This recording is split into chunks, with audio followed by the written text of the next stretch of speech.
Good morning, student. This is your first video of chapter 7, standard 11, subject economic. In this video we can see the chapter 7, right?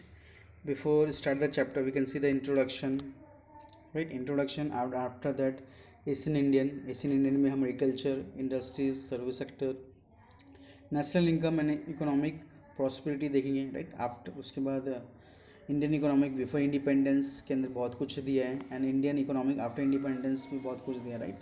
And उसके बाद जो भी independence के बाद development हुआ है country के अंदर, राइट, वो चीज़ ये सब चीज़ हम इस चैप्टर में देखेंगे, right. Now first we can see the introduction. India is a country of rich culture diversity. It is the largest democracy, right. हमारे इंडिया जो है लार्जेस्ट डेमोक्रेसी है, जहाँ पे बहुत सारे पीपल्स अलग अलग लैंग्वेज को फॉलो करते हैं, कास्ट है अलग से हैं, अलग अलग रिलीजन्स को फॉलो करते हैं, राइट. उसके बावजूद भी India is a unique identity, unique country, right, because the India has a rich cultural diversity, right. इसलिए हम यूनिटी इन डाइवर्सिटी कहते हैं हमारे इंडिया को, right. India's was named Bharat as a ancient time after the name of the son, King Dushyant and his queen Sukuntala, right. The country was extremely prosperous and for its agriculture, right. Country extremely prosperous in agriculture, traditional craft and trade, right. ये तीनों में बहुत ज़्यादा prosperous है country और बहुत ज़्यादा आगे है. इसकी वजह से फॉरेनर जो हैं इंडिया की तरफ बहुत से इंडिया में ट्रेड करने आते थे, right. However the foreigner who come to the trade starting rule over the in over us, right. और जो भी फॉरेनर्स हमारे इंडिया में आए ट्रेड करने के लिए, वो हम पे ही रूल करने लगे in order to exploit our rich resources, right. और उसके बाद हमारे जो रिच रिसोर्सेज है उसको बर्बाद करने लगे, and thus they ruled out the Asian economic and culture heritage both, right. उन्होंने हमारे कल्चर को, एशियन इकोनॉमिक को भी बर्बाद किया. Between 1526 to 1858, that it is the 16th century to 19th century that Mughal rule over the entire nation. Getting to 16th to 19th century, the Mughal rule over the entire nation on some the reason, right. Beside the French and Portuguese and the people also rule over the some part of our some time, right. These सभी people जो भी India में आए, मुगल आए, French आए, Portuguese आए, right. जो भी पीपल्स इंडिया में ट्रेड करने के लिए हैं, उन सब ने इंडिया पे राज किया या कुछ रीजन पे राज किया, getting after. But and finally the British established the rule over the India from 1757 to 1947, right. about 200 years, right. 200 years to उन्होंने राज किया. The period from the 1757 to 1858 is known as the period of East India Company, right. Raj rule as the company of British origin came to here trade, but also established the rule, and later the 1858 till the midnight of 14 August 1947 the British established the government in India, right. तो 200 साल तक British ने यहाँ पे India में rule किया, ठीक. ये कुछ इंट्रोडक्शन था इस चैप्टर का. We can see the eastern Indian. अब इंडिया ब्रिटिश रूल से पहले या जो भी रूल्स से पहले, राइट, इंडिया का कल्चर क्या था, ईस्टर्न इंडियन कैसा था, we can see, right.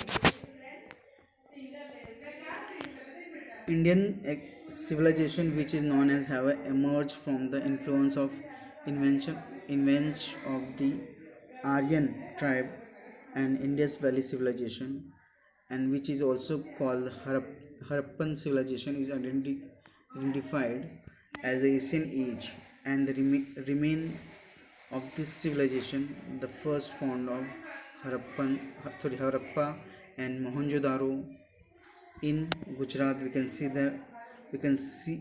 the remain of Lothal and Dholavira, right. तो ये कुछ नेम है जैसे Harappan civilisation and Harappa, Mohenjodaro and Dholavira. ये कुछ Asian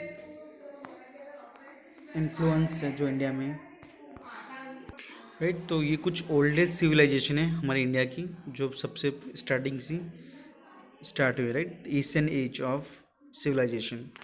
This civilization give the evidence of organization, prosperity and urban planning, right. अगर हम इस चीज़ को उठा के देखें, लोथल को, डोलावीरा को जगह जो दी है, मोहनजोदारो को जो अगर एरिया जो हैं इसको हम जाके देखेंगे तो कहीं ना कहीं हमें एविडेंस पता चलेगा organisation and prosperity and planning and for and development, right, ये सब चीज़ देखने को मिलेगा.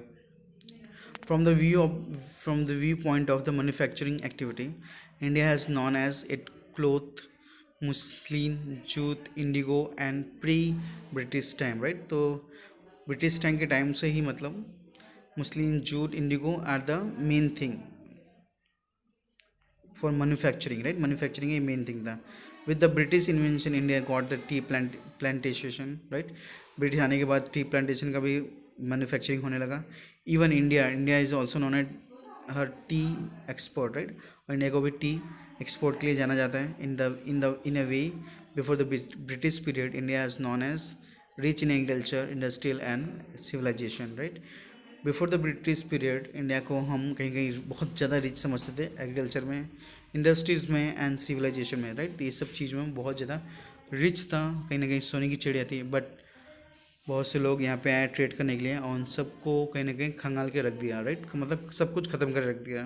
ब्रिटिश ये है, पोर्टुगीज पीपल्स हैं, राइट, बहुत सारे पीपल्स यहाँ पे आए ट्रेड करने के लिए आए, पर सब ने यहाँ पे राज किया और सभी ने कहीं ना कहीं इंडिया को खोखला किया.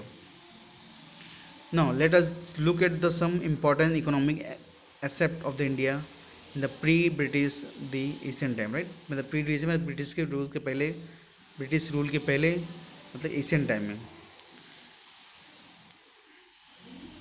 Occupational structure, the Asian Indian or predominant and agriculture nation. The economic was mainly rural economic. However, some basic industries also existed and the agriculture and industrial sector are very both are prosperous, right.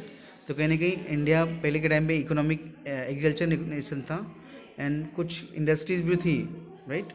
But दोनों ही both are the both industrial और agriculture दोनों ही बहुत ज़्यादा prosperous थे, मतलब बहुत ज़्यादा रिच थे.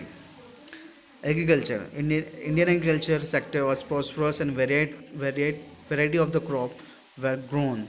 Village were self-reliant and basic necessities like grain, vegetables, fruits, clothes, shoes, etc. were produced in the village economic as well as cattle rearing and dairy farming also undertaken, right. तो India agriculture में बहुत कुछ चीज़ उस समय grow करता था, right. जैसे like grain, vegetables, food, clothes are, right. उसके बाद कैटल रियरिंग में cattle rearing, dairy farming also are doing in India, right. Thus the village life was happy, right. उस समय के लोग ज़्यादा विलेज में थे बट बहुत ज़्यादा रिच और प्रॉस्परस थे, right, before the British rule. Industries. According to the historian Rai Chaudhary, the power of 19th century, the India was prominent center of some item of manufacturing. India was known as cotton, jute, muslin, wool, wool, idol making, indigo, terracotta, earthware, earthenware, etc. Some of these goods are also exported, right. तो ये सारे goods कहने के उस समय before the British rule इस समय बाहर एक्सपोर्ट होता था, राइट. और इंडिया सब चीज़ों में रिच भी था और बाहर एक्सपोर्ट भी करता था, राइट. इसकी वजह से बहुत अर्निंग होती थी.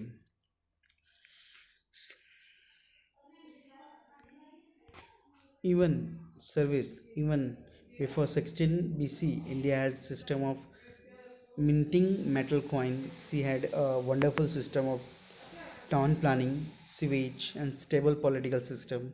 Unity among the people because of that these trade in agriculture goods or manufactured goods were prosperous, right?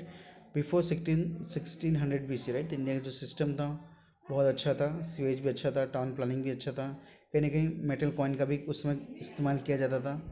Stable political system था, यूनिटी अमंग द पीपल भी, राइट. पीपल के यहाँ यूनिटी थी. Because of this trade in agriculture goods and manufacturer goods were prosperous. Evidence of found at the Lothal, right. इसका evidence हमें कहाँ मिला? लोथल के अंदर जो पुरानी चीज़ें हैं उसके अंदर हमें इसका एविडेंस मिला, right.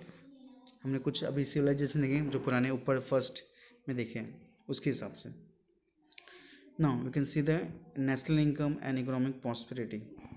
According to the historian Angus Madison, India was extremely prosperous with a share of 25% of the world, right? India का share 25% था in the world, wealthy during the time of Mauryan density, right? और Mauryan density था और ज़्यादा wealthy थे. During this time, the most region of the geographic area of the present India under the one rule. During the Mughal rule, India has commanded almost 90% of the wealth southern Asian region, right? And highest taxes excess were also generated during the rule of Aurangzeb around 1700 AD. The national income of the India was 10 crore pound. Actually, the foreign come to India and for the rich only, right? तो कहने की जो Indian agriculture का जो Indian economic था पूरे world में 25% था, राइट? और बहुत ज़्यादा रिच थे इसमें India, but after the rule of the Mughal, right, कहने के इंडिया जो कमांड रूल की मुग़ल के पास गया तो कहने के उस समय बहुत सारे रिच और प्रॉस्परस जो थे वो कहने के साउथ में ले गए, साउथ एशिया में ले गए, एंड कहने के उस समय टैक्सेस ज़्यादा कर दिया गया, राइट? और during the rule of Aurangzeb around 700 AD, the national income of the India was 10 crore pounds. Actually, the foreign come to India for the rich only, right? और फॉरेन जो इंडिया में आए सिर्फ रिच बनने के लिए ही आए थे. Thus the Asian age was golden age, right? इसीलिए हम कहीं ना कहीं एशियन एज को हम गोल्डन एज भी कह सकते हैं. Ready? Now Indian economic before independence we can see in next video. आज के वीडियो में बस इतना ही. Thank you for watching the video.